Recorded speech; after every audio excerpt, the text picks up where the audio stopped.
First edition of Adam Smith's Enquiry into the Nature and Causes of the Wealth of Nations, published in London in 1776.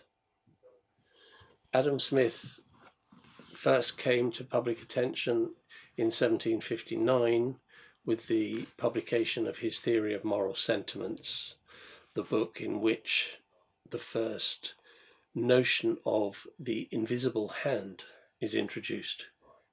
Smith had previously lectured at the University of Glasgow and then toured on the continent, meeting like-minded people, having discussions with members of the Physiocrat School in France, and accumulating ideas both through his conversations and his reading. The Wealth of Nations, published in London in 1776, in an edition probably of 750 copies, has become established as the world's most famous economics text.